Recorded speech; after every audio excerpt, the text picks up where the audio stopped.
Estás escuchando Milenio 3 por Aluka Nanika.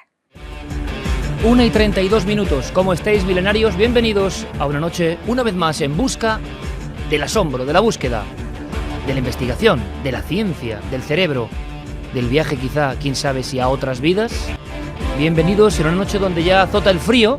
Disculparéis mi voz, parte del equipo lo tenemos fuera de juego, pero los que estamos vamos a intentar hacer todo lo posible. El tema, os lo aseguro, la primera parte del dossier y mucho más, merece la pena.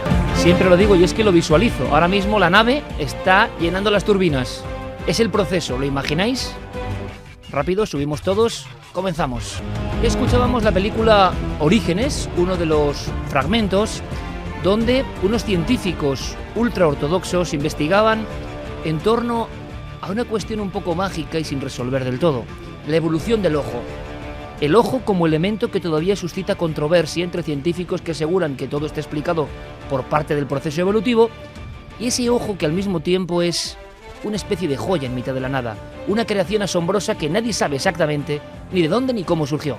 Lo digo sin rubor, para mí una de las películas de los últimos años, una de las películas de misterio y ciencia más asombrosas, hermosas, luminosas de los últimos tiempos. Me la recomendó el maestro Enrique de Vicente. Se hizo dura de ver al principio, pero después, madre mía. Así que yo la recomiendo, porque para mí sería un honor que esta película, a pesar de las terribles críticas, como no de los críticos nacionales, se abra hueco, porque habla de algo muy profundo. Y parece, amigos, que no quieren que lo profundo se ponga de moda. Un grupo de científicos que investigan esta anomalía y empiezan a documentarse, a datar, que hay personas exactamente con el mismo iris. Pero resulta, yo no sé si lo sabíais, yo no desde luego, que el iris es una marca absolutamente individual. ¿Qué pasaría, por tanto, si alguien, un niño, por ejemplo, conservase el iris idéntico al de otra persona muerta un poco antes? ¿Y si conservase algo más que el iris? ¿Quizás recuerdos? ¿Qué está ocurriendo? Pues sobre eso va Orígenes, y eso, el impacto que me ha producido ver esta película, me ha permitido abrir un poco el abanico y con todo este equipo ir un poco más allá. Hablamos de niños que parecen retornar de algún lugar, un lugar que quizá es la espiral que nunca termina. 1:35, Carmen, buenas noches. Buenas madrugadas, Iker. Hablamos de casos que van a impactar, qué duda cabe. Hablamos de familias que viven con niños que de repente un día empiezan a decir cosas inconexas, empiezan a dar una serie de mensajes que no tenían que dar a conocer, que no tenían por qué saber debido a su corta edad.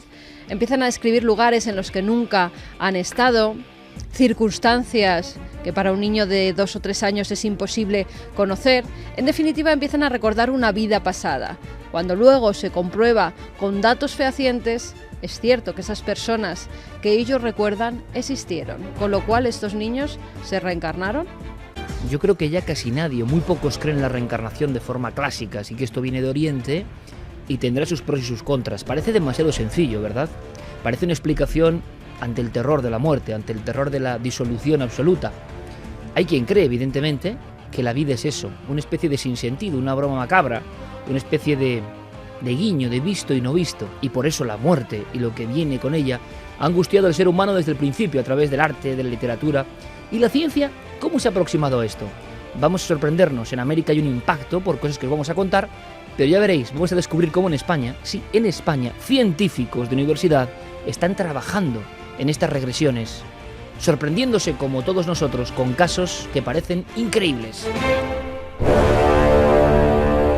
Por cierto, Diego Marañón, buenas noches, compañero. Buenas noches, Iker, ¿qué tal? Luego veremos una estupenda entrevista de las que tú haces a un personaje, esto sí, un poco más siniestro y que no tiene mucho que aportar, o sí, lo veremos. Pero en Estados Unidos el impacto con este programa que ya anunciamos hace unas semanas y que parece que está metiendo el dedo en la llaga, imagino que con polémica, pero está poniendo sobre el tapete, y sabemos lo que eso significa, que luego surgen decenas, cientos de casos, este tipo de recuerdos, de retornos. Así es, el tema, como decís, ha cobrado actualidad de nuevo gracias a Ghost Inside My Child. Es ese programa que en España ha sido titulado Niños con Fantasma y que es una serie de programas del canal Bio que difunde el secreto de muchos padres y que el hecho, como comentaba Carmen, de que sus hijos son la reencarnación de alguien que ha muerto de forma violenta. Esta serie comenzó en 2013, actualmente se está emitiendo la segunda temporada en Estados Unidos y hasta ahora se han mostrado un total de 32 casos de niños que dicen haber retornado desde una existencia anterior. Gracias al compañero Diego Marañón hemos podido ir un poquito más allá y hemos conocido a los especialistas que están trabajando de fondo en todo esto. ¿Por qué están trabajando en todo esto? ¿Qué vivieron ellos? ¿Fueron científicos o profesores sorprendidos por lo que de repente contaban sus hijos? Hay que saber qué contaban sus hijos y si esta especie de locura es en el fondo una especie de grieta en el sistema, una especie de fallo, pero que nos puede hacer aprender. Don Santiago Camacho, amigo, buenas noches. Buenas noches, Iker. Y tú nos vas a contar muchas cosas. Bueno, hay una noticia que simplemente dime el titular, porque esto puede dar lugar, imagino que en las redes, donde ya tanto Guillermo León como Diego Marañón tienen todo preparado, navedelmisterio.com y Nave del Misterio siempre en Twitter, Facebook, en Google+, milenio3 con número @cadenaser.com. Abrimos ya todas las puertas para la conexión, pero hay una noticia que a mí me traía en un principio José Manuel Nieves que me sorprendió. Algo así como una especie de huella genética, de un recuerdo genético del que también vamos a hablar. Pues sí, de hecho, el término científico es telegonía. Y era algo que estaba absolutamente descartado por la ciencia. Imagínate que una mujer tiene una pareja, un primer novio con el que tiene relaciones, por la razón que sea, eso no cuaja, y años después se casa con el que ya va a ser su marido, deciden tener hijos, hace años que no ve a ese primer novio y sin embargo el primer hijo se parece a ese primer novio. ¿Ha habido infidelidad? No, ha habido otra cosa. Yo creo que esta noticia en concreto es muy para opinar, incluso con la chanza propia, ¿no? y sana, pero tiene un trasfondo que os va a sorprender, porque otro tipo de reencarnación, entre comillas, o de recuerdo genético estaría en este término. Hay una cosa más, has podido hablar, Santi, con un científico que asegura que ha encontrado la zona del cerebro donde se encuentran los miedos más terribles, los que nos destruyen la vida, los que aparecen una y otra vez, los que están como un trauma, y que poco menos llegaremos a la píldora contra el miedo, contra esos miedos. Pues sí, en Nueva York hay un grupo de científicos que también se merecerían una película porque a ellos no les gusta que se les llame así, pero en realidad es como ha pasado a la prensa, un laboratorio del miedo, donde estudian esa emoción con la que a veces, querámoslo o no, traficamos en este programa y que es de las más angustiosas, de las más primarias que tiene el ser humano. Pues los peores miedos, cómo funcionan, cómo se implantan en nuestra mente y cómo librarnos de ellos. Un científico español que está en ese equipo han encontrado las claves y nos las van a contar esta noche. Santi, traficamos no, hombre, lo mostramos siempre para aprender, tú lo sabes mejor que nadie. Hablando de miedo, sí que es verdad que tenemos una conexión pendiente desde la semana pasada. La semana pasada, compañeros, intervenía nuestro compañero Gonzalo Pérez Sarró desde las dependencias policiales de un lugar en Extremadura. Pasaron cosas.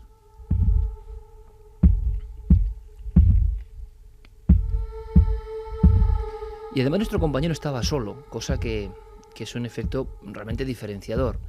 Y notábamos, y lo he repetido, conocemos al buen amigo Gonzalo Pérez Sarró hace décadas, sabemos de su buena hombría en el sentido de no ser tibio ante ciertos estímulos y sin embargo lo notamos bastante impresionado. Es normal. Nos puso la voz que salía en vivo con unos golpes y sobre todo con una especie de palabras. La gente escuchaba ayuda. Evidentemente ha habido más voces y algunas, sobre todo dos, que no son voces en sí, yo he seleccionado por eso, me llaman muchísimo la atención. Pero resulta que nosotros sabéis que somos, como dice Paco Pérez Avellán, un poco rottweilers, ¿no? No soltamos la presa, creemos que podemos aprender, creemos que hay material. Y en tan solo una semana, Gonzalo ha seguido gestionando para que ni más ni menos de dependencias policiales permitan la investigación. Ya no solo la suya personal, donde imagino que pasó horas de verdadera angustia, y sobre todo en una tercera planta. Ahora, esta noche, un equipo más voluminoso, con 3 buenos amigos, acompañando toda esta parafernalia técnica, intentando captar algo, están allí. Me comunica Fermín Agustí, que está con Noel Calera al otro lado de la nave, me comunicaba hace unos 15 minutos en redacción que estaban pasando ciertas cosas. Yo poco menos que le decía, no me cuentes más, quiero que me lo cuenten ellos. Hay una tercera planta que da muy mal rollo, lo decía ya Gonzalo, y lo ha corroborado alguien de talante tan escéptico y frío, pero que claro, sabe lo que es manejarse en estos asuntos, como nuestro compañero Nacho Ares. A mí me gusta mucho que Nacho esté en estos fregados, y sobre todo si pasan cosas. Nacho, buenas noches. ¿Qué tal, Iker? Buenas noches. ¿Dónde te encuentras? Precisamente en la tercera planta, como bien decías antes, y escuchando ese argumento sobre los miedos y la reflexión que hacías de los fenómenos que Gonzalo la semana pasada hablaba de las cosas que sucedían en esta tercera planta, pues te puedo decir que siguen sucediendo. Me lo afirmas. Sí, totalmente. O sea, cuando hemos llegado a las 10 de la noche, más o menos a las 10:30, la primera planta donde hemos depositado todo el aparataje, los equipos, ya los compañeros nos mirábamos y bueno, decíamos que el sitio no daba buenas vibraciones, ¿no? La segunda planta, esas vibraciones iban siendo cada vez más tensas, y en esta tercera, en donde me encuentro, es realmente estremecedor. No te exagero, Iker, cuando ahora mismo estoy absolutamente con los pelos de punta en brazos y piernas. ¿Pero por qué, Nacho? ¿Qué se ve? ¿Qué estás viendo? Es que no... ¿Os ha pasado algo? ¿Os ha pasado algo? Sí, mira, hemos dejado ahora Clara Tauce te lo podrá explicar con más detalle, hemos dejado como unos 45 minutos la grabadora en el mismo lugar donde yo ahora mismo me encuentro. Estoy sentado en el suelo, en un pasillo de unos 20-30 metros, con varias puertas a los lados, antiguas aulas, y bueno, han aparecido voces, ruidos. Cuando estábamos en la primera planta esperando esas grabaciones, hemos escuchado el movimiento de una silla en la planta superior, donde lógicamente no hay absolutamente nadie. ¿Habéis escuchado cómo se arrastraba la silla encima de vuestras cabezas sin haber nadie? Efectivamente, y luego he subido yo con la cámara de Night Shot y he comprobado que era el aula en donde las sillas están todas recogidas sobre las mesas. Bueno, la verdad es que yo te digo, estoy un poco desencajado por la intrahistoria también que se ha vivido aquí. Los policías en ocasiones niegan la existencia de este tipo de fenómenos, pero luego cuando te das la vuelta te dicen es que no quiero que me tomen por un miedoso, porque realmente los fenómenos existen y ellos son testigos en las largas noches de guardia en este lugar de lo que sucede, voces, ruidos, algo realmente estremecedor. Nacho, tú eres una autoridad en el ámbito de la historia, como bien saben todos los oyentes. Luego haces un programa absolutamente ortodoxo, pero tienes los redaños, pues como los puede tener Gaona desde la ciencia, tú desde la historia, de no tener ningún rubor en meterte en camisa de 11 varas y investigar. Y te estoy notando, y te conozco también hace mucho tiempo, como muy nervioso y muy impactado realmente. ¿Por qué? ¿Ese sonido de la silla ha sido tan claro de que estaba empezando a pasar algo que no controlabais? Sí, porque además cuando estábamos escuchando la grabación que había realizado Clara, pues empezaban a aparecer las primeras voces, ¿no? Y era el momento que yo había elegido para subir a la segunda planta, no esa tercera, a la segunda, con la cámara de Night Shot para hacer un barrido, un recorrido por el sitio, ¿no? Y José Alberto del cámara pues es testigo. Yo he tenido pánico y he dicho entro y salgo, y en efecto luego me lo he pensado 2 veces. Nacho, eres un profesional, y he hecho el recorrido pues con más miedo que otro tipo de talante, pero bueno. Y esta tercera planta es todavía peor porque la temperatura incomprensiblemente baja. No sabría decirte, ¿no? Pero estaremos a unos 10-12 grados. En el resto del edificio hay una temperatura relativamente agradable, ¿no? Unos 17-18 grados. Y aquí, pues de sopetón desciende la temperatura, y es sobrecogedor. Es un sitio abandonado que tampoco he querido, esto también soy sincero, he querido investigar un poco la intrahistoria del edificio para tampoco condicionarme, ¿no? Sé que esto había sido un antiguo monasterio, un convento, que aquí había habido un colegio. No hay constancia, por lo menos yo no he oído hechos luctuosos ni nada parecido, pero desde luego el testimonio de todo lo que te cuentan los testigos es realmente sobrecogedor y es fiel reflejo de que algo, es que yo no sé si estoy ya condicionado, pero había visto una sombra en una puerta y por eso me he callado, ¿no? ¿Pero ha pasado ahora mismo? Sí, ahora mismo no, pero yo creo que era producto de mi imaginación, quizá por la tensión de estar aquí arriba, ¿no? Pero ya te digo que aquí algo sucede, de eso no me cabe. Nacho, has pronunciado la palabra pánico.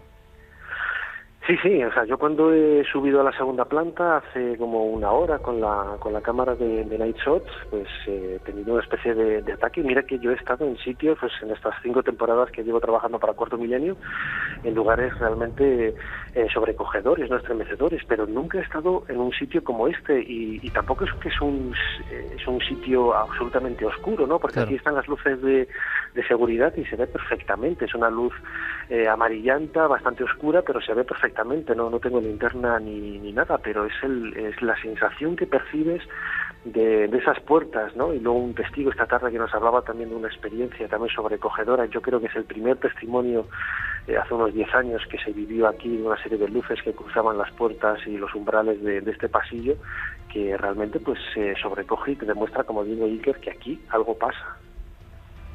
Nacho, compañero, te agradecemos todos, el equipo y los oyentes, seguro, ¿no? La excepcional crónica y la intensidad de la emoción que se vive en tus palabras, ¿no? Porque a veces uno piensa si tiene algún sentido aproximarse a lugares abandonados para captar qué, si no sabemos muy bien lo que hay. Pero como ha detectado muy bien Nacho, no tiene por qué ser el castillo más tenebroso. A veces vas a lugares aparentemente tenebrosos o incluso con una historia luctuosa y el radar interior está en absoluta calma. Yo sé que todo esto es muy subjetivo y resulta que hay otros sitios donde se disparan todas las alarmas interiores, ¿no? Nacho, lo que vamos a hacer es estar pendientes toda la noche. A la segunda hora conectaremos con vosotros de nuevo para desarrollar más en amplitud todo lo que esté pasando. Os damos tiempo a preparar las cuestiones. Si es posible, incluso, como hizo Gonzalo muy bien, y hablaremos luego con él, escucharemos algunas grabaciones, si es posible también, a ver cómo podemos hacer para pasar el sonido. Sí, ahora intentaremos mandarlo. Exacto. Y poder analizarlo todo.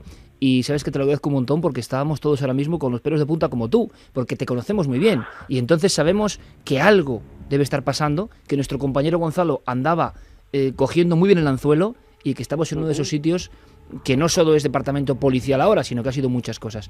Sí. En cualquier momento pides paso, Nacho, ¿vale? Venga, de acuerdo, Iker. Un abrazo grande. Un abrazo, chao.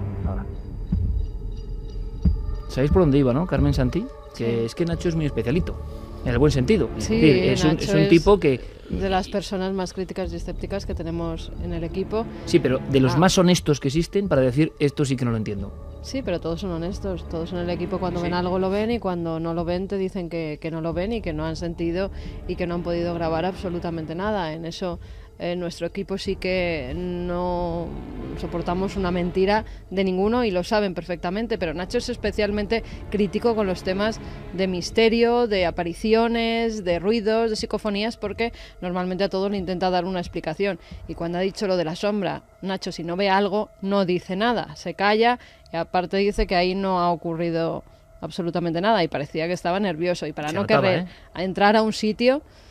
Pero además en el tono de voz era muy parecido a lo de Gonzalo la semana pasada, Sí. No, en eso estoy de acuerdo. Nacho es un tipo absolutamente adogmático, bastante irreverente con las cosas que no se cree y no se cree casi nada. Es una persona muy poco sugestionable, es decir, realmente es una persona que suelta las cosas como las suele pensar. Y para mí que esté un poquito impresionado por el marco en el que le hemos colocado, pues dice mucho, porque ya te digo que no es precisamente persona impresionable, es decir, tal cual podía haber llegado a un escenario como este, estar allí media hora y decir, oye, pues yo aquí estoy estupendamente, sí. y no hubiese pasado absolutamente nada, pero por alguna razón no es el caso. No es el caso, así que estaremos pendientes en esta investigación en la provincia de Cáceres. Todavía no podemos dar más datos, pero os aseguro que los daremos, porque incluso el compañero Gonzalo, en un trabajo extraordinario, ha conseguido el permiso, ¿no?, para que todo eso... Pero sabemos el efecto que puede tener este programa de radio y solo queremos conectar para, si es posible, recopilar más información. Y por supuesto esto lo investigaremos con detalle. Ahí está un equipo destacado del Cuarto Milenio y allí está Clara Tavoces. Clara, buenas noches. Buenas noches a todos, ¿cómo estáis? ¿Segunda planta? Yo estoy en la segunda planta, efectivamente. ¿Qué ha pasado, Clara? Bueno, pues aquí, como ha comentado Nacho, efectivamente, estando abajo, hemos oído, pero con total claridad, el sonido como si alguien arrastrara una silla, procedente de esta segunda planta, que como sabes está vacía. Y efectivamente las sillas están colocadas, las que hay, sobre los pupitres, es decir, no está ninguna en el suelo. ¿Habéis grabado cosas? Sí, Eso ha sido en la tercera planta. Hemos hecho una grabación larga de 45 minutos aproximadamente, tanto con el micrófono Yeti directamente conectado al ordenador como con grabadora digital. Lógicamente lo de la grabadora digital no hemos podido escuchar todo, pero sí que hemos tenido la precaución de poner, digamos, la onda visual de la grabación en el ordenador, y nos hemos ido directamente, por la falta de tiempo más que nada, a los puntos donde hay como oscilaciones, o se ven en el gráfico que hay un punto, ¿no? Y ahí hemos visto que en algunas partes hay algunas voces y sonidos un poco como estruendo. Es que Es una de las Gonzalo cosas que sacaba decía, también policía. estruendos. Y es que luego veremos Sí. un zumbido y unos estruendos que son tremendos y que evidentemente tendréis que estar oyendo, ¿no? Y no habéis escuchado Nosotros nada. no hemos oído nada. Y exceptuando lo de la silla que te he comentado, ¿no? Lo curioso de esto es que efectivamente los policías con los que hemos hablado y que también entrevistó Gonzalo, una de las cosas que dicen que escuchaban precisamente son como grandes estruendos, como si se cayera un muro o se arrastraran muebles, ese tipo de sonidos, pero sonidos fuertes. ¿Tú tienes la sensación que tiene Nacho, Clara? Yo a Nacho lo estoy viendo especialmente impresionado esta noche. Yo también lo conozco hace bastante tiempo, sé de su escepticismo. De hecho, yo he estado en bastantes lugares con él haciendo este tipo de cosas hace años, y siempre pues él, bueno, no es que se lo tome a chufla porque no es el caso, pero sí que desarrolla para mi gusto, un sano escepticismo que, bueno, pues a veces le convierte en una persona irónica, ¿no? Tú lo sabes muy bien. Y yo le estoy viendo esta noche muy impresionado. Yo sí tengo que decir que, hombre, el sitio desde luego buen rollo no da, eso sí te lo puedo decir, pero quizá yo creo que a él lo que le ha matado, entre comillas, ha sido el poner esos puntos de donde estaban las grabaciones y comprobar que hay cosas. De hecho, parece que en alguna hay como una especie de grito de niño, luego hay una especie como de campanas y esos estruendos que tampoco tienen explicación, porque suenan muy cerca del micrófono. Vamos a aprovechar y vamos a hacer una cosa, cambiando mínimamente el esquema. Ahora entramos en nuestro dossier, pero le voy a pedir a Noel Calero que seleccione dos sonidos que obtuvo Gonzalo, porque creo que es el momento, porque no esperábamos esto, ¿no? Que lo que se graben sean estruendos. Y quiero hablar enseguida con Gonzalo Pérez Sarró, con nuestro compañero. Gracias, Clara, luego conectamos, si te parece, y lo que intentaremos es alguna de esas voces que habéis captado en tiempo real, que esto es increíble, a ver si de alguna forma podemos enviarlas. Y vamos a intentar enviar, si tenemos posibilidad de conectar con wifi en algún dispositivo, intentar enviarlo a... Vamos a ver si podemos, para a partir de las 3, meternos con todos vosotros en ese edificio. Repito, la importancia de esto es que nuestro compañero Gonzalo consigue, y no ha sido nada fácil, los permisos para investigar unas dependencias desde la policía. Entonces, hablamos de un territorio que no es sencillo, ¿no?, de horadar, y sobre todo porque hay miembros de la policía bastante en contra de que se haga esta investigación, y sin embargo hay otros absolutamente a favor. Gonzalo Pérez Sarró, compañero, buenas noches. Hola, buenas noches, sí que... O sea que el equipo, del que tú formas parte desde siempre también, por supuesto, pero llega allí y confirma perfectamente todas tus sensaciones que tú tenías la semana pasada en vivo cuando nos hablabas de la investigación. Efectivamente, y bueno, pues corroboro lo que acaba de decir Clara y lo que estáis diciendo todo el rato acerca de Nacho, porque hemos subido a la tercera planta y bueno, en esta ocasión, no como el otro día, nos tenían amablemente la policía encendidas algunas luces, y aún así Nacho se ha sobrecogido. Me ha dicho que daba mal rollo este lugar, y bueno, han comprobado también lo de la bajada tremenda de temperatura que hay en la tercera planta. Gonzalo, vamos a hacer una cosa. Vamos a hacer una cosa. Voy a pedir a Noel que baje la música en este momento, porque Ajá. quiero que, aunque sea nada en un flash, porque luego volveremos a conectar a las 3 después del informativo, Ajá. ha habido dos sonidos que yo he elegido de tus grabaciones de la semana pasada, donde ahora Sí, sí. comprendemos que es que estaba Gonzalo solo en este lugar, y que luego al revisar la información te encuentras con cosas, por ejemplo, como unos lamentos. Hay que prestar mucha atención, como siempre, y nosotros con cascos Ajá. lo vamos a percibir. Pero detectas que hay una serie de lamentos en cierto momento grabándose en esa tercera planta, ¿no? Ajá. Efectivamente. Uh-huh. Además, como os ha dicho Clara, esta noche hemos escuchado también en uno de los registros una voz infantil que parece decir mira o algo parecido. No es el sonido de la semana pasada, pero desde luego es muy evidente también. Bueno, vamos a escuchar esto para que los oyentes puedan percibirlo. Yo sé que es muy complicado y, repito, no hablamos de voces, es más bien sonidos que se captan en la grabadora. ¿Tendrán sentido o no? Pero es que algunos coinciden con lo que está contando la policía, nuestros compañeros, y que se han grabado. Seguramente, antes de esta investigación de la semana pasada y de esta, en este lugar de dependencias policiales en la provincia de Cáceres, no se había grabado nunca, no se habían hecho investigaciones de este tipo y por eso se está abriendo la lata, ¿no? El primero son estos lamentos. Es una fracción. Os pido toda la atención, por favor.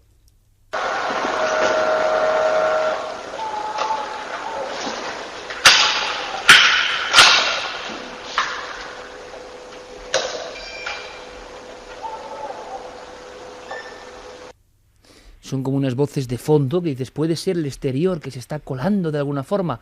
Es siempre una posibilidad y lo dejamos ahí. Luego hay unos golpes que no entendemos de dónde vienen, porque son golpes como muy próximos, ¿no? Muy cercanos a la grabadora. Vamos a escuchar el segundo, que me parece todavía más raro. Son unos zumbidos y que tú te los encuentras en la grabación, Gonzalo, a posteriori. Ahora nos comentas, porque son unos zumbidos como muy fuertes, muy evidentes. Tú tienes que estar escuchando esto. Ahora nos cuentas, ocurría esto la semana pasada y se quedó esto en las grabadoras de nuestro compañero en absoluto silencio. Veréis porque es muy fuerte y muy desagradable, ojo. Y es largo, por tanto, vamos a meter solo un fragmento.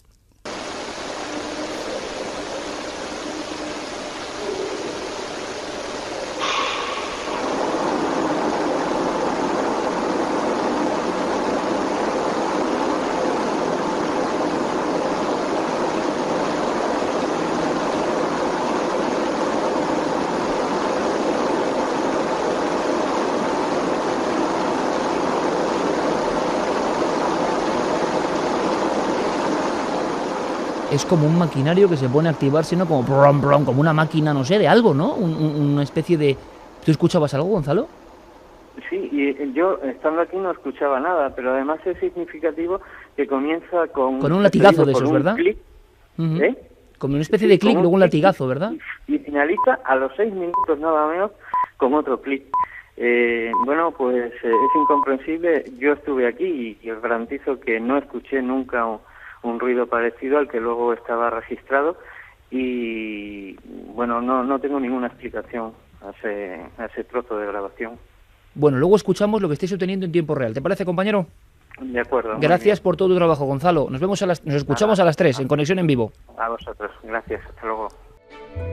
2 en punto. Decías, Carmen, que te sonaba algo y a mí me ha sonado lo mismo, porque además es un sonido con cierto eco, con una reverberancia que todos hemos escuchado en nuestro tiempo de escuela. Sí, bueno, a mí nunca me han dado. O en la mesa, ¡pam! A mí nunca me han dado ni en la mesa, si no se la podían tragar. Pero sí que en los tiempos de nuestros padres era muy normal, por ejemplo, con una regla cuando los profesores, pues los niños se portaban mal, en la mano, ¿no? Cuando eran castigados, les daban. Y me recordaba un montón esos golpes secos que a veces vemos en las películas que hablan de orfanatos y de repente ¡zas, zas, zas! Cuando les dan en la mano o en el culo los azotes, ¿no? Con la regla de madera, muy seco, muy rápido y además seguidos, con esa cadencia que tienen. Exactamente. Con una vibración, ¿verdad? Sí, bueno, vamos a meternos en otra investigación que tiene que ver con niños y tiene que ver, quién sabe si con vidas pasadas. Lo dejamos ahí, solo para vuestra aportación de datos, solo para que sepáis un poco más de algo que está generando mucha polémica en Estados Unidos. A raíz de esta polémica vamos a aprender cosas seguro. ¿Tú en qué crees? Soy científico, creo en los datos. ¿Científico? ¿Y qué investigas? Biología molecular. Siento una especial fascinación por el ojo. ¿El ojo? ¿Por los ojos? Los ojos. ¿Y por qué? El ojo es el punto de conflicto que la gente religiosa utiliza para desacreditar la evolución. Lo utilizan como prueba de un creador inteligente. Un creador inteligente. Dios. Quiero zanjar el debate de una vez por todas con claros y concisos datos. Datos de cada etapa de la evolución del ojo. ¿Por qué tanto empeño en negar la existencia de Dios? ¿Negarla? ¿Es que alguien ha conseguido probar su existencia? La maravillosa Orígenes nos traslada al debate entre científicos, al debate entre lo material y lo espiritual, al debate cuando incluso el escéptico se encuentra, si está mínimamente abierto, con cosas que no entiende. El ojo como epicentro de esta búsqueda.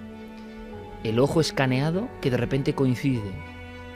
Es una película maravillosa, pero más allá del film, nos catapultamos hacia una realidad, por lo menos lo que aseguran que es una realidad.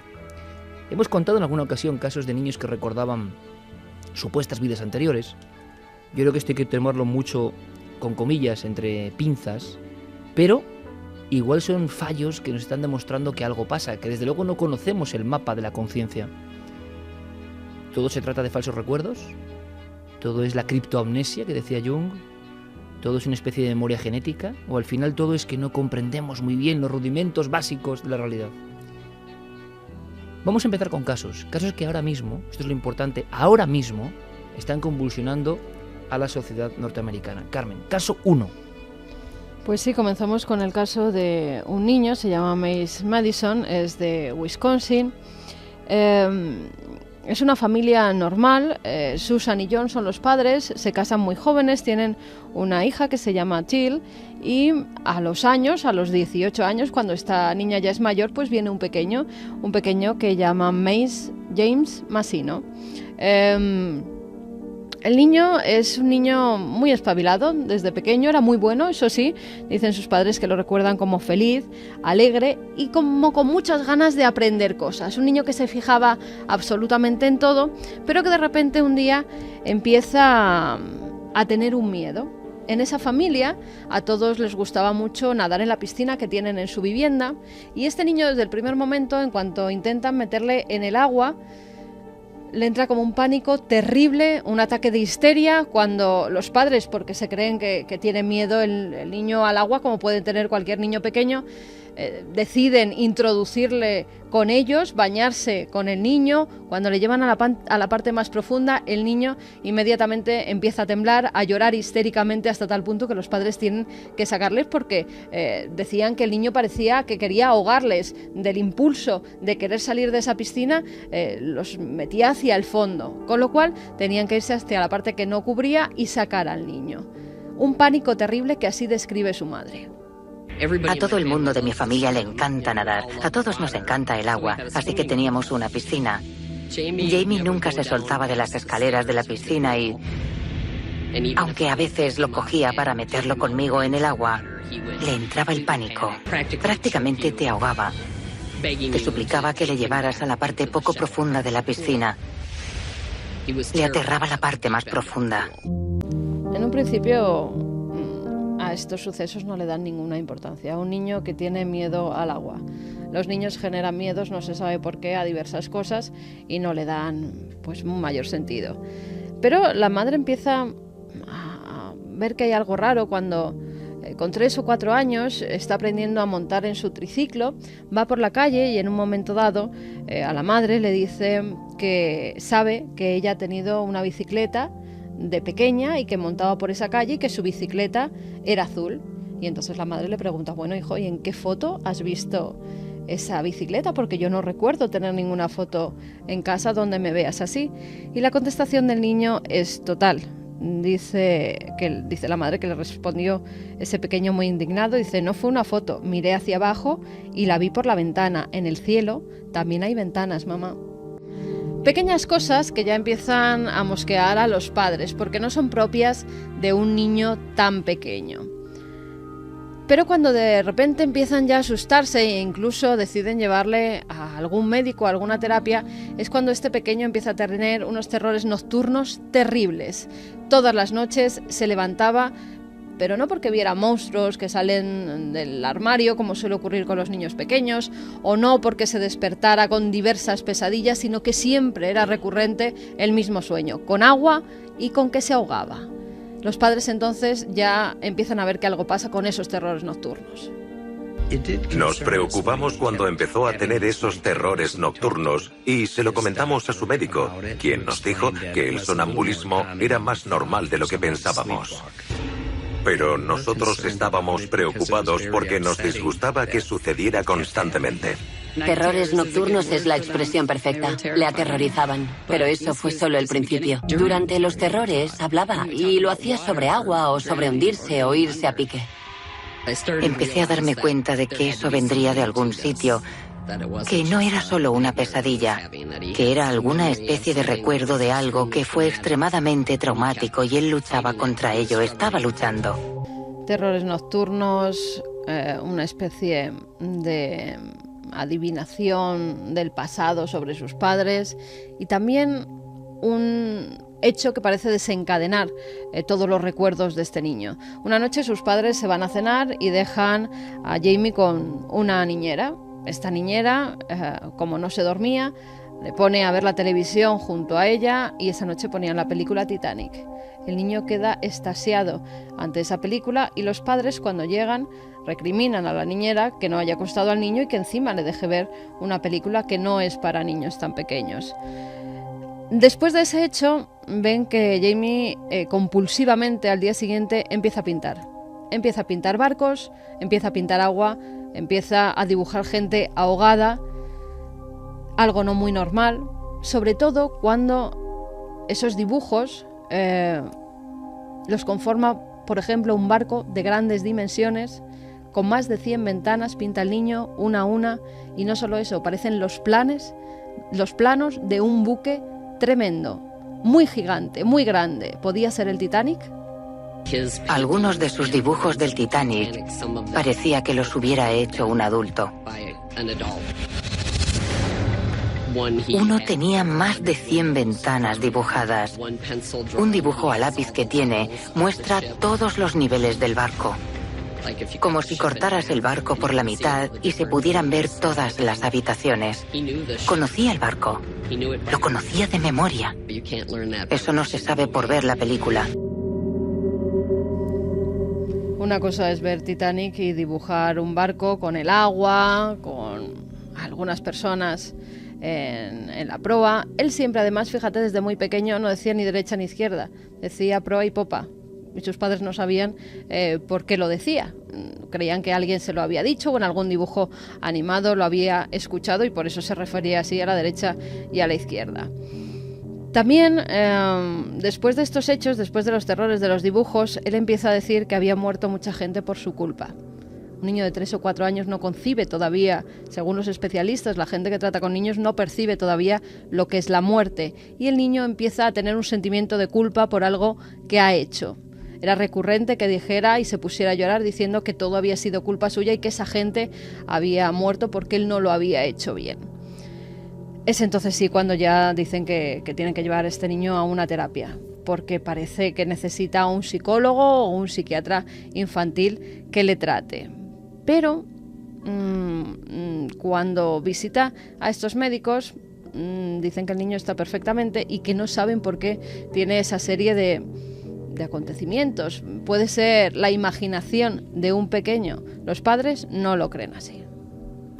Cuando tenía 5 años, estaba contándome los errores que habían cometido al construir el barco. No debieron usar hierro en lugar de acero. Tenía 5 años y me contaba todas esas cosas. Y me dijo que cuando el barco chocó contra el iceberg, las puertas de emergencia dejaron encerrados a todos los que estaban en la caldera. Gemía y decía: murieron los primeros, mamá, murieron los primeros, tú no lo entiendes. Y yo intentaba consolarle diciéndole: no, no, cielo, claro que lo entiendo.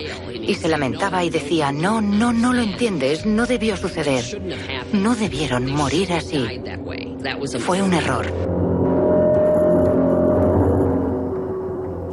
Cuando escucha estas palabras de su hijo, la madre ya da por sentado que era alguien que viajaba en el Titanic y que se hundió con este. Y además alguien que tenía que haber participado en la construcción del barco, porque él seguía haciendo esos dibujos que parecían planos, verdaderamente era como una disección de las plantas del Titanic, y además ese sentimiento de culpa por algo que él había hecho mal. Se ponen a investigar y dan con un nombre, que es el de Thomas Andrews, que fue uno de los constructores del Titanic, que además, en la noche en la que se produce el hundimiento, viajaba allí y no se subió al bote salvavidas para dejar el asiento a una mujer y a un niño, porque él decía que en parte él tenía la culpa de que se hundiera el barco. Tras años en los que Jamie tenía recuerdos del Titanic, terrores nocturnos, miedo a las aguas profundas y todos los dibujos que hizo, por fin llegamos a la conclusión de que tenía recuerdos de una vida anterior. No le vinculamos a alguien desde el principio, sino que a medida que estudiábamos el Titanic y su historia, pensamos que Jamie pudo ser uno de los diseñadores. Se llamaba Thomas Andrews. Después de saber los padres más o menos a quién pertenecía esa otra personalidad que su hijo parecía generar, se produce cerca de su localidad una exhibición sobre el Titanic, como la que vino a Madrid, que mostraba objetos que habían sido rescatados del barco. Platos, campanas, todos los objetos que pudimos ver aquí. El niño los miraba muy atento, parecía reconocer algunos de esos artilugios, pero cuando regresan a casa le da un gran ataque de ansiedad hasta tal punto que empieza a convulsionar y, según siempre relatan sus padres, empieza a hablar como con voz de hombre, con voz que no era la suya, hasta tal punto que ellos, claro, sienten verdadero terror, porque lo único que decía el niño con esa voz masculina, que no era propio de un niño de 6 años, en este caso, se está hundiendo y dice que todos han muerto. Al parecer, después de eso, el niño genera una sensación como de alivio, como de haber soltado lo que llevaba dentro y haber superado esa muerte que tuvo dentro del Titanic. A partir de ahí se empiezan a diluir tanto los terrores nocturnos como los dibujos. Parece que ya no dibuja también ese barco, que ya no conoce lo que son las estancias, con lo cual, después de ese estado de shock, de ver algo que tuvo que ver con esa vida anterior, de poder tocar esos objetos con los que un día estuvo pues al tanto, porque fue él quien eligió todas las cosas que había en el Titanic, parece que eso le sirvió de repulsivo y que esa otra personalidad se desvaneció. Hablábamos 2:15, por cierto, de una exposición, y nosotros, ya lo sabéis, tenemos la exposición de Cuarto Milenio en abril en el Palacio de Linares, ni más ni menos. Nos están llegando muchísimas preguntas, aunque se han agotado las entradas para las noches del misterio, y veremos qué hacemos, intentaremos compensar de alguna forma, no lo sé, algo se nos ocurrirá, pero de momento se han agotado. Pero ojo, amigos milenarios, creo que va a merecer muchísimo la pena. Habrá cosas del Titanic, evidentemente. En abril, Palacio de Linares, y quedan muchísimas plazas. ¿Por qué? Porque son 15 días completos, así que, si queréis, sin demora, pero con cierta prisa, en Taquilla Mediaset y en La Nave del Misterio, en ikerjimenez.com, toda la información en redes para, si queréis asistir a otra exposición, yo creo que mágica, donde vamos a volcarlo todo. Hay muchas plazas todavía. ¿Por qué? Porque son 15 días completos. Palacio de Linares, ahí es nada. ¿Qué ocurre? Puede ser un impacto en un niño, la película, otras cuestiones. Todo esto lo puede provocar la imaginación, la fértil imaginación de los niños. Es posible, pero aunque sea la imaginación, ¿por qué ocurre de esta forma? Nos está enseñando esto una forma de conexión extraña. No parece una especie de pasatiempo más.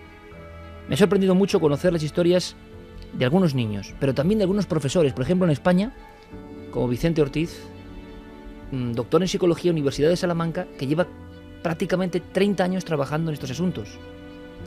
Es sorprendente y es de novela. Un profesor en la Universidad de Salamanca en ese entorno, ¿verdad? Investigando sin ningún tipo de miedo en la regresión y creyendo que hay casos que científicamente demuestran que estas conexiones existen. Ahora, ¿qué son las conexiones? ¿Pura imaginación o algo más? Vicente Ortiz nos lo contaba. Esta casuística, después de 30 años de investigación metódica, existe. Que no queramos verla, que no podamos creer lo que significa, yo no sé qué creer en todo esto, claro. Pero en un departamento universitario se investiga en silencio. Vicente Ortiz ha tenido a bien contarnos sus experiencias y contarnos cómo esto es una realidad que se vive, ojo, no en Estados Unidos, sino también en España, pero nadie lo cuenta. Desde el 97 empecé a investigar con el protocolo de Brian Weiss y se lo he aplicado a una población pues muy amplia ya, ¿no? Entonces, bueno, está claro que las personas dicen reconocerse en otras vidas y reconocer a otras personas en el pasado, y por lo tanto pues parece que dan detalles muy sugerentes y muy fehacientes de que tal cosa ocurrió, ¿no? Que es bastante razonable pensar que se da esta reespiritualización en un cuerpo nuevo, claro. Lo que pervive es el espíritu, es la parte energética que se transforma y que se acopla en un cuerpo presente, viviente, y entonces desde ese cuerpo viviente damos razón de las experiencias de la vida, cuyo objetivo fundamental implica pues un perfeccionamiento o un desarrollo espiritual. Estas palabras que acabé de escuchar, Santi, pueden ser válidas en un gurú, en un hombre de espiritualidad, pero en un doctor con método científico suena raro. A ver qué te parece esto, porque él habla en concreto de los casos de niños y da una recomendación, porque también han llegado casos de niños como estos en los últimos prácticamente 20 años. Yo creo que los niños tienen una característica muy importante a considerar, y es que casi siempre dicen la verdad. Un niño es muy difícil engañarle, y un niño casi siempre dice las cosas en su discurso y con su naturalidad, con suma transparencia. Entonces, cuando un niño tiene esa capacidad, tiene esa conexión tan clara, pues, se pueden utilizar pruebas para verificar si hay o no demasiada imaginación, pero básicamente es bastante factible considerar que es un relato verídico. Cuando uno nace, pues tiene pues una especie como de implosión más o menos intensa, pues al salir del claustro materno y al venir a la realidad. Pero poco a poco va desarrollándose en el niño una capacidad de evolución y una capacidad de conexión, y entonces los niños te pueden sorprender diciendo por la calle, un niñito de 3 años que apenas anda, le dice por ejemplo a su padre, pues que sepas que yo tengo 87 años, ¿te enteras? Y le dice el padre, pero bueno niño, ¿qué cosas dices? Tienes 3 años, y el niño se coge un berrinche total y va discutiendo con el padre a lo largo de la acera, contándole sus 87 años, que en el fondo no es más que el recuerdo y la experiencia que tiene de la última vida que vivió, claro. No es tanto que tengan una gran capacidad emocional ni una gran capacidad sensitiva, sino que si lo ves desde la perspectiva de una concatenación de experiencias, se encuentra más lógico su narración, más que como una especie como de imaginación desbordada. No, lo que están diciendo es lo que están diciendo. Escúchele al niño, atiéndale y observe lo que dice, que verá como lo que dice tiene sentido. Sorprendente, ¿verdad? Porque esto no lo dice cualquiera. Sorprendente, pero evidentemente de buen científico. La casuística existe. La casuística la hemos conocido desde hace décadas a través de la literatura sobre reencarnación, etcétera, etcétera. El caso de los niños efectivamente es especialmente relevante. ¿Por qué? Porque un adulto, no sé con qué propósito, si por fabulación, por buscarse notoriedad, por lo que fuese, puede molestarse en elaborar un fraude y crearse una identidad que pueda ser comprobable. Ahora bien, cuando hablamos de niños de 3, de 4, de 5 años, que de repente dan detalles que hace falta, pues desde un medievalista, un experto en lingüística, un experto en antropología, un historiador, un bibliotecario, un archivista, indagar en esa serie de detalles para encontrar que determinada costumbre se daba en el siglo tal, o que determinado señor vivía en determinada ciudad y tenía una sastrería o cualquier cosa por el estilo, eso es imposible que lo haga un niño. La navaja de Ockham nos dice que si oyes cascos de caballo por la calle y te asomas a la ventana, lo más probable es que sean caballos, no que sean cebras. Y ahora mismo, para dar a esa casuística una explicación, la explicación más razonable, la más sencilla, hasta que venga alguien y dé otra, es que puede ser que la reencarnación sea una teoría válida. Yo siempre he tenido muchísimas dudas. Yo no sé nuestros oyentes, ahora los escucharemos, pero lo que está claro es que hay una franja en la infancia donde, lo hablábamos en la redacción, ¿verdad, Santi? La fabulación se mezcla con el aprendizaje, nuevas fronteras. Por desgracia, imagino que eso va en cada padre, en lo que ha aprendido cada padre, en si cada padre piensa que tiene que seguir una conducta porque lo dicen los demás o es capaz de variar, pero ¿cuántas veces escuchas al niño contando una historia fantástica y el padre le dice esto no es así? El niño ya está viendo castrada su imaginación y seguramente la desconexión, la libertad para contar esas cosas empieza a empequeñecerse, ¿no? También hay padres que fomentan esa imaginación y que activan ese punto, y los niños hasta qué punto también están desarrollando una cuestión que es solo propia. ¿Cómo brota la imaginación? ¿De dónde viene? Yo creo que son tantas preguntas todavía por saber de esa franja absolutamente mágica, porque sí que sabemos que después de cierta edad ya todo tiene como unos raíles, pero ha habido esa etapa salvaje, esa etapa de hiperconexión con la vida, con las fuerzas primigenias de la vida posiblemente, que se expresan ante un niño.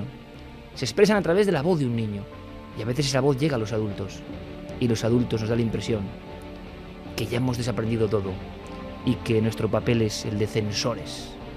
Quizá escuchando, como dice Vicente Ortiz, Universidad de Salamanca, quizá escuchando al niño con la mente abierta, comprendamos algo del origen de nuestro propio misterio. Más allá de si hay reencarnación o no, que yo no lo sé y nunca he creído realmente en ella porque no la entiendo muy bien, pero lo que yo creo no tiene ningún sentido, porque yo soy el primero que puede cambiar la teoría si me demuestran lo contrario. Pero lo que está clarísimo es que hay como un magma creativo y que no tiene una fácil explicación. Los niños son auténticas bombas positivas de imaginación, en desarrollo permanente. Y de vosotros depende, si sois padres, fomentarlas o limitarlas. Por desgracia la vida ya tiene bastantes limitaciones, ¿no? Para que en este momento mágico ellos no puedan dejar sus sueños abrirse paso. Esos sueños nos llevan a anomalías, evidentemente, como el caso 2, Diego. Sí, es el caso de Luke, otro de estos niños. Sus padres son Nick y Lisa, una pareja que se conoció en el instituto, que después fueron juntos a la universidad. Son gente Iker de mente bastante abierta, pero a pesar de eso confiesan en este programa que nada de lo que habían estudiado les preparó para lo que ocurrió cuando este bebé nació. Luke fue un bebé que se desarrolló muy rápido, aprendió a hablar muy pronto y desde el principio fue muy cuidadoso. Dicen esto precisamente, cuidadoso, y se refieren a cosas como tener mucho cuidado, por ejemplo, con los fuegos de la cocina. Sin haberse quemado, sin haber tenido ninguna mala experiencia, el niño sabía perfectamente dónde no debía tocar. Pero lo primero que le hizo sospechar a su madre de que algo extraño ocurría con este bebé, fue cuando dijo que antes de ser un bebé había sido una chica que había tenido el pelo negro. Evidentemente su madre le corrige, porque se extraña muchísimo de que el niño esté diciendo eso, pero el niño insiste, el niño sigue sacando el tema de vez en cuando. Su madre decide, como ocurría en el caso anterior que nos ha narrado Carmen, no prestarle demasiada atención al principio, cree que pueden ser fantasías. Pero una vez que están jugando en el jardín, su madre y Luke, su madre encuentra una especie de insecto, un escarabajo, y Erika, que es su madre, le pregunta al niño cómo quiere llamar a ese insecto. El niño dice que va a llamarla Pam. Y la madre se queda muy extrañada, no sabe de dónde ha venido eso. Después, Luke, digamos que adopta ese nombre y comienza a llamar Pam, a bautizar así, a cualquier objeto que simbolice a una chica, pone por ejemplo ese nombre a uno de sus peluches, y nadie sabe muy bien de dónde viene esto. La clave parecía estar en ese nombre, en Pam, y la llave de ese misterio la tenía Luke. Escuchamos. ¿Quién es Pam?, pregunté, y él me miró y me dijo, era yo. Vamos, lo era antes. Luego morí, subí al cielo y Dios me envió de vuelta. Y cuando me desperté, era de nuevo un bebé y me habíais llamado Luke. 2:26. Estaba diciendo a Carmen, sea cual sea el origen de esto, que yo no lo sé, que pueden ser diferentes autopistas emocionales, que puede tener una explicación mental, extrañísima explicación y maravillosa, ¿no?, que nos hace saber lo poco que conocemos. Pero si un niño de 3 años te dice que era una mujer antes y que cuando murió se convirtió en Luke, yo te digo, como padre, en la escena que sea, que no es sobrecogimiento porque tú no puedes temer a tu hijo, pero desde luego tienes que quedarte tan patidifuso porque uno sabe que eso no es normal, que eso no es una imaginación normal. Dentro de la febril imaginación, eso ¿de dónde surge? Yo me hago esa pregunta todos los días. ¿De dónde surgen ciertas cosas no aprendidas? Los investigadores del lenguaje hablan de lo innato. Bueno, pues ustedes me dirán, vosotros me diréis. Lo innato quiere decir que estáis siempre, antes del nacimiento. ¿Desde cuándo? ¿Cómo que innato? No es aprendido, está ahí con nosotros. Seguimos con el caso, Diego. Pues sí, evidentemente esa fue la reacción de los padres de Luke. Se quedaron absolutamente helados, petrificados, sobre todo porque, para empezar, el niño supiera lo que significaba la muerte, ¿no? Porque ni siquiera eran una familia religiosa, nunca le habían hablado de algo así, tampoco tenía por qué conocer este niño qué era el cielo, qué era Dios. Esos conceptos no eran habituales en su núcleo familiar. Su abuela fue la primera en apuntar a una posible reencarnación, por lo que apuntábamos al principio, porque sus padres tenían una mentalidad más bien científica y se resistían a creer este aspecto. Siempre hay alguien del entorno, Diego, por lo que estamos viendo, y eso puede dar lugar a sospechas, a contaminaciones, lo que vosotros queráis, pero siempre hay alguien dentro del entorno familiar que en un momento dado, y esto yo no sé si aviva la cuestión o la falsea, no lo sé sinceramente, pero que ¡pum!, surge con la carta de, oye, ¿y si esto va a ser, no? Sí, y además en los casos que yo he podido ver de este programa, en varios de ellos, curiosamente, es la figura de la abuela la que apunta o la que primero se da cuenta de que algo puede estar pasando y de que ese algo puede tener que ver con una vida anterior. Siempre la abuela como gran maestra, ¿no? Sí, parece que sí. La verdad es que en el caso de Luke, durante un año después de esto, no volvió a mencionar absolutamente nada sobre el tema, pero cuando el bebé cumplió 4 años, ocurrió algo muy curioso en el salón de su casa, Iker, y su madre lo contaba así. Luke tenía 4 años y estábamos viendo la tele. Salió algo sobre un bombardeo y apareció una fotografía de un edificio con un agujero a un lado. Luke dijo, no quiero seguir viendo esto, me da miedo, no quiero verlo más. Y yo le dije, vale, no tenemos por qué seguir viéndolo, pero no pasa nada. Todas las personas que salen en ese programa están vivas, ¿no es de verdad? Y me miró y me dijo, ya, pero yo morí. Y no me gusta pensar en ello, me pone triste. Yo le pregunté, ¿recuerdas cómo moriste? Y me contestó, sí, fue en un incendio. Ahora miraba al compañero Fermín Agustí y os aseguro que estaba poniendo el mismo gesto que yo. Ese gesto que es un poco como si te doliese algo, pero por el impacto, ¿no? Como si recibieses un impacto. Porque esto, repito, será lo que sea, pero desde luego, vaya cara la de los padres en ese momento, ¿no? Claro, además, Iker, la madre contaba en el programa que el niño acompañó esa explicación con un movimiento de su brazo y de su cabeza. El niño simulaba que abría una ventana y que saltaba de una especie de edificio. Era un relato bastante descriptivo, bastante coherente, que desde luego dejó a su madre, imagínate, pues de una pieza. Su madre le pregunta, para intentar averiguar algo más, dónde había ocurrido, si él recordaba el lugar, y el niño menciona una ciudad, menciona Chicago. Dice que en aquella ciudad él recuerda haberse desplazado a menudo durante los años en los que vivió allí en tren y en autobús. Y Erika, que es su madre como decíamos, se da cuenta de que con los datos que va aportando el niño, Pam, un incendio, Chicago, tiene ya varios cabos de los que tirar, así que comienza a investigar por su cuenta. Al principio encuentra una noticia que tiene que ver con un gran incendio que tuvo lugar en Chicago en 1871 y cree que los tiros pueden ir por ahí. Su madre, de hecho, le enseña al niño la fotografía de los restos del incendio, ¿no? Quedó una torre de agua en pie, pero el niño no la reconoce. Dice que no es ese incendio. La madre, desde luego, tiene que indagar bastante hasta encontrar una pista que parece certera. Ocurre en 1993. En ese año hay un incendio que se declara en el Hotel Paxton de Chicago, y en los periódicos de la época esta mujer encuentra que al menos una mujer había saltado y había muerto. Había una víctima, y su nombre era Pamela. Una mujer que había sido enterrada en Maywood, en una ciudad de Illinois, una ciudad que tiene además predominancia de población afroamericana. Y la madre prueba a hacer algo. Sospecha que puede tratarse de la localidad natal de la víctima, es decir, que el lugar donde la entierran puede ser también su lugar natal. Entonces la madre pregunta a Luke si recuerda de qué color tenía Pam la piel. El niño no duda ni un instante, contesta que era negra, un aspecto que jamás antes había mencionado. Y es curioso este caso, Iker, porque durante la grabación del programa hacen un experimento en vivo. Le muestran a Luke las fotografías de varias mujeres. Entre todas esas fotografías está la imagen de Pam, de la víctima de este incendio. El niño jamás ha visto ninguna de esas fotografías.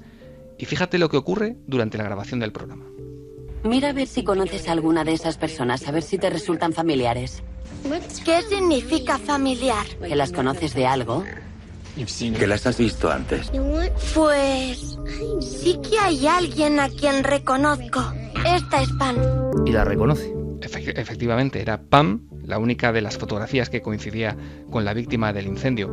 Después de esto, y como ocurría también con el caso que ha contado Carmen, después de haber identificado de alguna manera a esa chica, que supuestamente había sido este niño en la vida anterior, pues Luke parece haber superado un poco esa situación. Ya no menciona, desde luego, a Otra Pam. vez empieza el olvido, después del shock intenso empieza el olvido. Efectivamente, es como una especie de liberación, como una terapia de choque. Tras haber recordado, digamos que los aspectos más traumáticos o más terribles de la situación, el niño queda calmado y desde luego la ansiedad, los terrores nocturnos, las pesadillas, todos esos síntomas desaparecen o se calman en gran medida.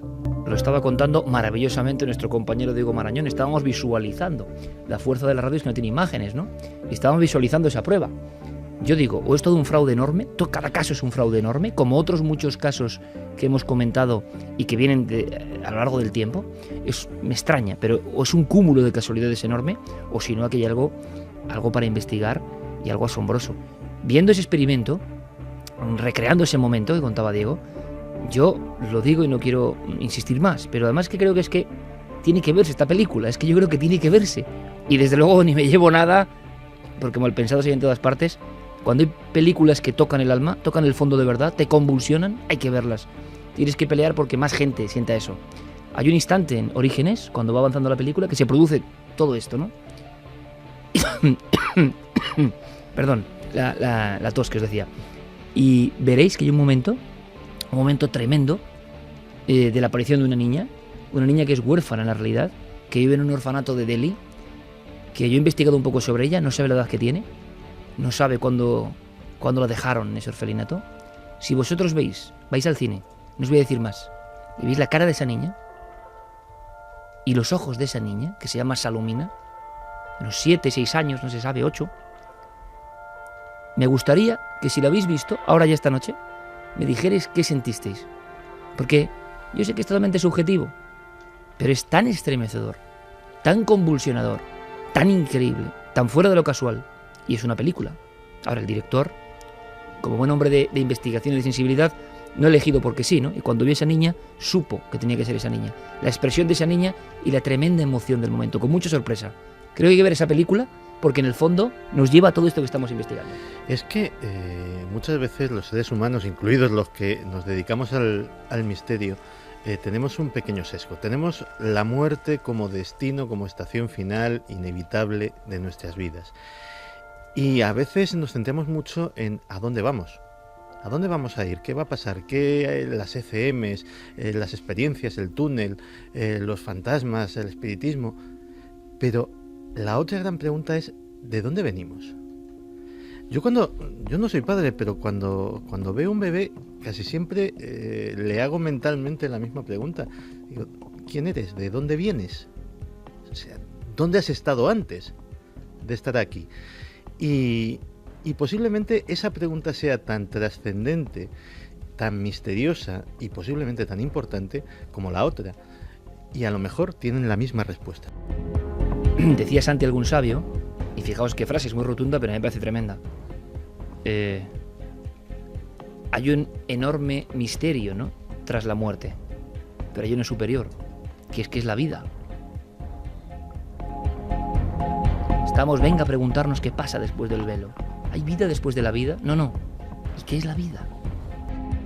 Pues son esas cosas que nos pueden llamar locos y que solo lanzamos en Milenio 3, porque estamos convencidos de que estos son pequeños eslabones que muestran una realidad profunda, enorme.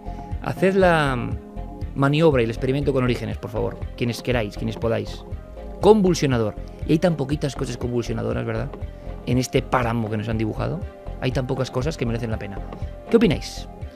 Pues vamos con algunos de los mensajes. Repetimos las vías de contacto: milenio3 con número @cadenaser.com, y también a través de Twitter, Facebook y Google Plus. Nos tienen que buscar en Nave del Misterio. Jordi Espinós nos dice: si son vidas pasadas, ¿cuántas vidas hay? O sea, en total, ¿cuántas almas somos? ¿Nacen más o vamos reencarnándonos? Pues nadie lo sabe. Jesús Bastarrica dice: un porcentaje de nuestro disco duro ya viene con unos programas de fábrica. Eso estoy convencidísimo. Carlos Silva: puede que todos tengamos una vida pasada, pero parece demostrado que unos se acuerdan de ella y otros, la mayoría, no. Muy interesante. Xiomara, igual porque les han bloqueado cualquier capacidad de acercarse a eso. Xiomara Cerezo dice: somos las mismas personas en diferentes cuerpos, diferente vida, lugar, cultura o idioma. Felipe Jiménez: yo creo que el cuerpo es solo una simple carcasa y el alma es lo que realmente somos, y es esta la que pasa de una vida a otra. Entidad oscura: es como si el cerebro bloquease aquellos sucesos que pueden desestabilizar la salud de la persona. Blanca Oriol dice: buenas madrugadas, un amigo me contó que la reencarnación es absorber vivencias de otros seres. Lali Mac: hay sitios y situaciones que no nos gustan y no sabemos por qué, es posible que no recordemos conscientemente. Tamia: creo que esos recuerdos que no podemos explicar pertenecen a nuestras vidas pasadas, no es fácil de explicar, pero existe. Sí común: más que reespiritualización o similares, parece que hablamos de conservación de recuerdos de una vida pasada. Palmira dice que es una persona escéptica, pero tantos casos de niños que debido a su corta edad no pueden fabular, ya da que pensar. Bueno, luego escucharemos una versión evidentemente más crítica, y aquí la opinión tiene que ser siempre la vuestra, no tenemos ninguna verdad. Es más, a mí personalmente, el asunto de las almas reencarnándose permanentemente me parece, como mi impresión personal, Es como una salida como muy sencilla, como un atajo muy sencillo. Mi percepción, desde el absoluto desconocimiento y lejanía de esto, es que hay algo más profundo que no podemos quizá ni vertebrar. Algo más profundo. No, desde luego, una sustitución de alma por cuerpo y punto, ¿no? Eso parece como una salida fácil, y cuando la gente habla de reencarnación con unas leyes estrictas, cuando parece que en lo profundo de la naturaleza hay poca ley estricta, ¿no? ¿Quién es Carol Bowman, Diego? Pues Carol Bowman es una de las mayores expertas en reencarnación y en vidas pasadas de los niños. Es una mujer que vive en Pensilvania, que tiene ahora mismo 64 años, Iker, y que estudió con pioneros del campo de las regresiones a vidas pasadas. Desde 1998 es la encargada de administrar, de moderar el foro más antiguo y más activo sobre reencarnación de todos los que están ahora mismo activos en Internet. Colabora como experta en estas cuestiones en muchísimos programas estadounidenses de radio y de televisión, ha dado conferencias en muchísimos países, también en Europa, ha venido a España y ha escrito 2 libros sobre el tema. Lo curioso es el motivo de su aproximación a estos temas. La fascinación por este asunto tiene mucho que ver con su propia vida, porque su hijo Chase fue protagonista cuando solo tenía 5 años de uno de estos supuestos recuerdos de otras vidas. Fue a esa edad cuando Chase, que hasta entonces había sido un niño absolutamente normal, empezó a sentir un miedo cerval hacia los petardos, los cohetes y en general hacia cualquier pequeña explosión o ruido potente que tuviese lugar a su alrededor. Y a eso se le añadía, y esto es interesante, un elemento físico. Era la presencia de unas extrañas marcas cutáneas, una especie de eczemas en una de sus muñecas. ¿Y qué explicación había? La clave llegó para Carol Bowman en una serie de sesiones de hipnoterapia en las que el niño pudo recordar que en una vida anterior había sido un soldado de raza negra que había muerto durante una batalla en la Guerra Civil estadounidense.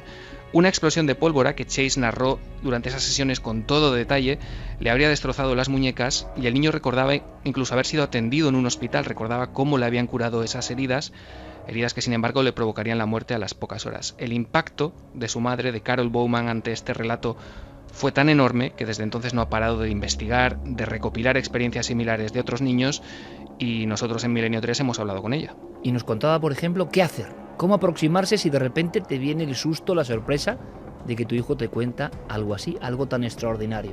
¿Qué hacer? Lo que hay que hacer es asumir el shock inicial, pero a la vez estar abierto a lo que dice el niño, animarle a que hable de ello mediante preguntas concretas, como ¿qué te ocurrió durante esa otra vida? O ¿cómo te sentiste? Hay que animarles a hablar porque en ocasiones los niños necesitan procesar los recuerdos de su otra vida, especialmente si son recuerdos dramáticos. Muchos niños recuerdan morir de forma trágica, y yo creo que esa es una de las razones por las que afloran los recuerdos, porque hay algo inacabado. Lo mejor que puede hacer un adulto si sospecha que su hijo está hablando de algo que no surge de su imaginación es animarle a hablar, dejar al niño que exprese lo que necesite expresar. Así de simple.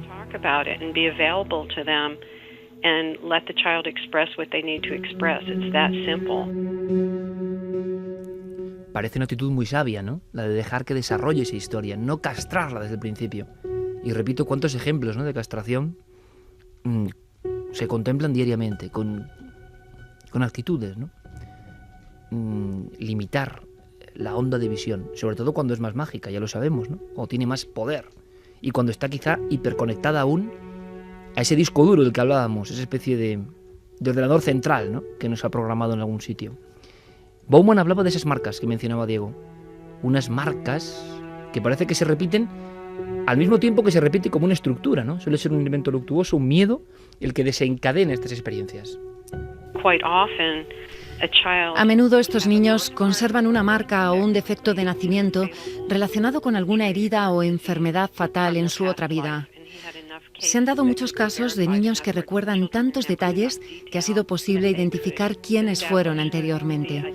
Por ejemplo, se tiene constancia de niños con múltiples marcas de nacimiento en esta vida que habrían muerto anteriormente a causa de disparos. Y al comprobar informes médicos y forenses de los fallecidos, se ha comprobado la existencia de una correlación entre las marcas de nacimiento y las heridas mortales. Para mí esto es absolutamente fascinante, porque supone una prueba física de que algo nos acompaña siempre a través de nuestras diferentes existencias.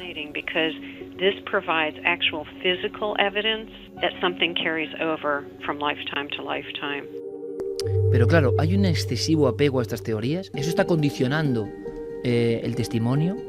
una cosa es dejar hablar y otra cosa es condicionar con la creencia nuestra, que la potenciamos, y un niño es una esponja absolutamente. Y una cosa es dejarle que desarrolle y otra que le condicione absolutamente y que nos cuente lo que nosotros queremos escuchar.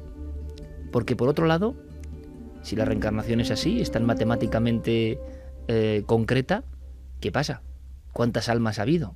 ¿Quiénes son? ¿Quiénes somos? ¿Desde qué momento empieza esa contabilidad de una constante rueda? No sé si tiene mucho sentido. Hay algo más, es como errores que nos muestran que se desgarra un velo y que miramos a otro lado. En ese otro lado parece que los sueños se confunden con la propia realidad. Caso 3. Pues es el caso de Elijah Brown. Es un niño que vive en Greenwood, en Carolina del Sur. En mayo de 2012, su padre, que es militar y se llama Matthew, vuelve de una misión que tenía en Irak. En su casa le están esperando su mujer, Leitreama, y sus 2 hijos, Mia Elizabeth y Elijah, este niño. El padre no cuenta absolutamente nada a sus hijos de los terrores que ha tenido que vivir en Irak.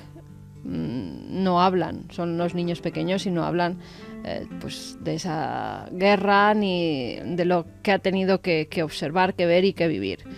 Pero cuando es muy pequeñito, hasta tal punto que solamente gateaba, no sabía ni andar, el niño parece dejar una pierna atrás y hacer siempre como que le duele. La madre, pensando que es algo físico, que tiene algo en la pierna, que tiene un dolor por algo, lo lleva al médico, y cuando el médico le está preguntando al niño, sin esperar recibir una contestación, qué le pasa en su piernecita, el niño dice algo espeluznante. Vamos a ir a la propia madre. Cuando gateaba, arrastraba una pierna por detrás. Yo le decía, ¿qué haces, Elijah? Gateas de lado como una langosta. Lo llevé inmediatamente al médico para ver si le pasaba algo en la pierna. Y le dijo al doctor, disparo. El doctor le dijo, no te hemos disparado. Y contestó, no, bang, bang. Un niño que solamente gatea, que ni siquiera anda, y que ya le diga al médico, disparo, bang, bang, ¿no? Como se expresan los niños pequeños cuando quieren decir algo. Y por supuesto, con esa edad no tienen la capacidad de mentir, no saben mentir.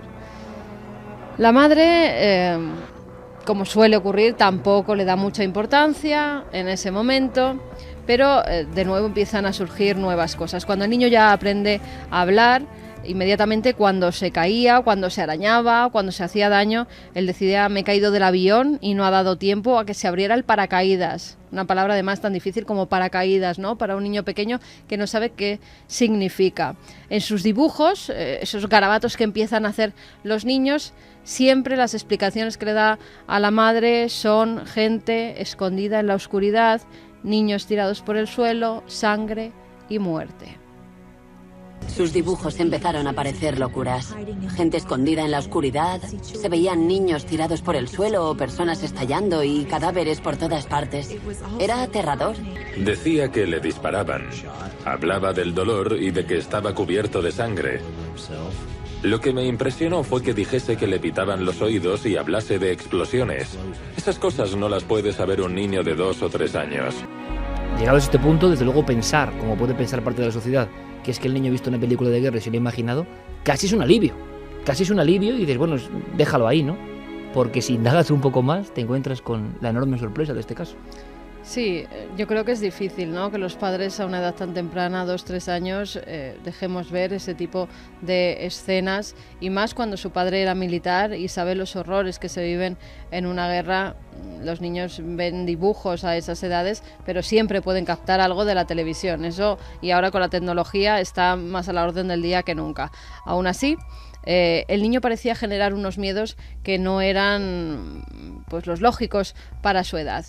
Un día, el día del 4 de julio, se van a casa de unos amigos para una celebración y el niño entra directamente en pánico. Cuando íbamos a ver fuegos artificiales, le daban un miedo de muerte. No podía quedarse quieto y verlos. Fuimos a casa de unos amigos para celebrar el 4 de julio. Empezaron los fuegos artificiales y de repente vi que estaba aterrorizado. Gritó, ¡que viene! ¿De dónde sacaba eso? Corrió hacia mí y se me echó encima para protegerme. No paraba de decir, agáchate, mamá, agáchate. Y apretaba su cabeza contra la mía. Llamé a Matthew a gritos. Le estaba pasando algo verdaderamente traumático. Dios mío, ¿qué vamos a hacer? Matthew abrazó a Elijah y dijo, esto no está pasando, esto no está pasando. Son fuegos artificiales, no bombas. Era muy pequeño y yo sabía que estaba sufriendo. Eso me aterrorizaba. Yo quería librarle de aquello, pero no podía. Después de esa terrible escena que vive el pequeño, el padre empieza a preguntarle y también empieza a cuestionarse él, ¿no?, sobre su propia vida y esos recuerdos que afloran cuando a tu hijo le pasa algo o cuando tu hijo hace algo. Y en ese caso el padre recuerda cómo él, cuando tenía también corta edad, a los 8 años, también tiene una serie de vivencias que sus padres se las cortan radicalmente. Los padres de los abuelos de lo que serían el niño dicen que está diciendo tonterías, que eso no existe, pero él sabe que también tuvo recuerdos de una posible vida pasada. Supongo que la reacción natural de mucha gente sería pensar que su hijo tiene algún problema. Lo que me ayudó de verdad fueron algunas experiencias que tuve de pequeño. De niño tenía sueños recurrentes. Estaba en unas trincheras como de la Primera Guerra Mundial y caían proyectiles de artillería alrededor. Todavía conservo esos recuerdos. No tuvimos tele hasta que cumplí 6 o 7 años y por eso esas imágenes de mi cabeza, esos recuerdos, tenían que proceder de lo que creo que fue una experiencia en una vida anterior. Para mí era muy importante averiguar qué estaba pasando. Porque de niño me decían que solo eran sueños y que los olvidase. Que era algo que había visto o que había oído en la radio. Que no eran experiencias reales. Que solo tenía una pesadilla. Cuando yo sabía que no era así. Cuando se te repite el mismo sueño una y otra vez durante años, no es una pesadilla, no es un sueño. Es algún tipo de recuerdo que quiere salir. Y parecía que encajaba con que mi hijo pasase por lo mismo. Me resultó sencillo comprenderlo y saber cuál era la dirección a seguir. Teníamos que averiguar cuál era su experiencia y si había algo que pudiésemos hacer para ayudarle. Aquí vemos las dos caras de la moneda, cuando te encuentras con padres comprensivos que parece que quieren ir un poco más allá y buscar qué le está ocurriendo a sus hijos, abiertos completamente a todo tipo de posibilidades, y otra parte de la familia, como es la abuela del niño, que incluso tiene miedo a su nieto, tiene miedo a lo que cuenta, a lo que dibuja, a ese terror de las explosiones, de la sangre, de los niños mutilados que hay en sus dibujos. Esas dos caras de la moneda las vive esta familia. Un día que están viendo la televisión, hay un documental donde se están traduciendo unas frases del alemán y el niño empieza a hablar en alemán. Dice no, nein, y cuando, antes de que se produzca la traducción en la televisión, el Führer está dando una especie de discurso donde hace una broma, el niño se ríe antes de la traducción como si entendiera perfectamente lo que estaba diciendo Adolf Hitler.